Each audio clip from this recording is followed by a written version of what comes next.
Hello, hello. So, we are back with our Nancy Drew's Bit of Vipers. Last हमें पता चलता है कि सारे सबूत चार्ली के गिल्टी होने पर ही पॉइंट कर रहे हैं।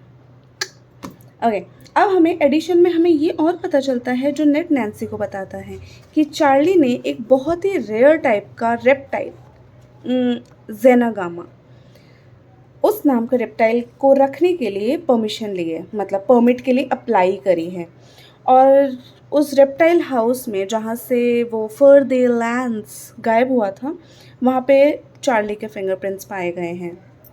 Things are not looking good for Charlie, हाँ। अच्छा, अब नैन्सी एंड ग्रुप एक बार फिर जू जाते हैं टू गैदर इन्फॉर्मेशन। तो पिछली बार बोन्स नाम के वर्कर ने इनको जू का बैक स्टेज का सैर कराया था ना, बैक स्टेज का सैर कराया था ना, तो वो इस बार भी उसी से ही सवाल करने लगते हैं। तो he starts now a bit suspicious type, कि थोड़ा सा ना वियर्ड, एकदम घबरा रहा है या कुछ, it's kind of weird how the police got his eyes so quickly. यहाँ पे जैसे पूछता है ना, तो Bones took a step backward. Why would I notice something like that? He shot back. I have job here. I don't have time to be staring at people while I'm working.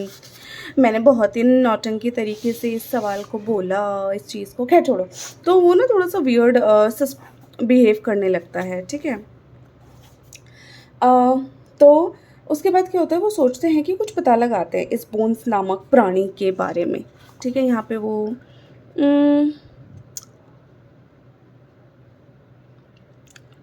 I'll try. Okay, I don't know, but can uncover something about him on the internet ऐसे करके यहाँ पे Bones guy a little more. He certainly had the opportunity, right? Sure, but what's the motive? तो ये सारी चीज़ें यहाँ पे है कि they start thinking to get some information about Bones. But तभी उन्हें पता चलता है अबाउट चार्लीज फायरिंग, कि जो मिस्टर कार हैं चार्ली जिस गराज में काम करता है उसके मालिक, he is thinking about firing Charlie. तो ये रहा, he says he is ready to fire Charlie right now. तो नैन्सी उनसे रिक्वेस्ट करती है, वो बोलती है कि मैं इन्वेस्टिगेशंस कर रही हूँ। She request things to mister Carr, और वो नैन्सी पे भरोसा करके वो अपना जो डिसीजन है वो पोस्टपोन कर देते हैं बेसिकली। अच्छा, अब चार्ली के प्लेस को, जहाँ चार्ली रहता था अपार्टमेंट में, उसको सोचती है नैन्सी कि वहाँ इन्वेस्टिगेट करते हैं। मतलब एक बात बताओ, मतलब चार्ली जिसको लिजर्ड, रेप्टाइल्स, मतलब इन चीज़ों से प्यार है, उसके घर में आपको कौन सा क्लू मिल जाएगा भाई? सांप रखता है वो घर में, इससे बड़ा clue. He is a friend of Nancy, जज नहीं करेंगे, दोस्त है, ठीक है।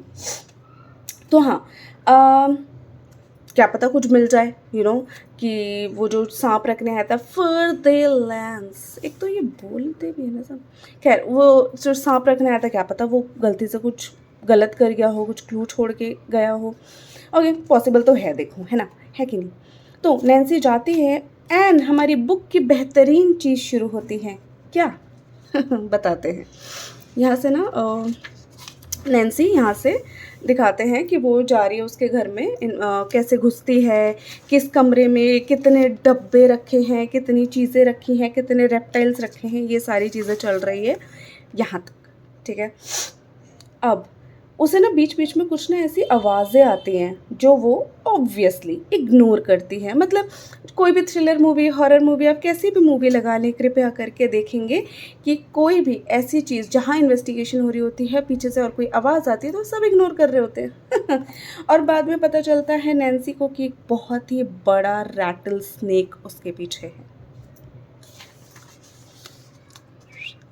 सी सी सी सी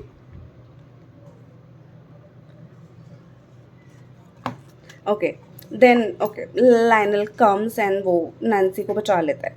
फिर लाइनल नैन्सी को ना एक चीज़ बताता है कि चार्ली एक river Heights reptile society, weird, हाँ, उसका पार्ट है।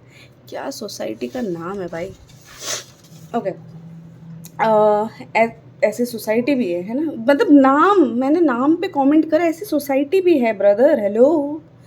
और वहाँ एक्चुअली वहाँ पे ना किसी के साथ चार्ली की थोड़ी सी ना लड़ाई हो रही है, काइंड ऑफ किसके पास ज़्यादा बेटर रेप्टाइल है टू शो ऑफ, सांप है, सांप। बेटर क्या होता है, तुम्हारे पास एक जहरीला सांप है, that is the thing to show off to people. Go show off brother. Anjali calm, शांत, कोई बात नहीं, लोग वियर्ड होते हैं, क्या कर सकते हैं ही। चलिए, तो फिर नैन्सी थोड़ी अपनी डिगिंग करती है।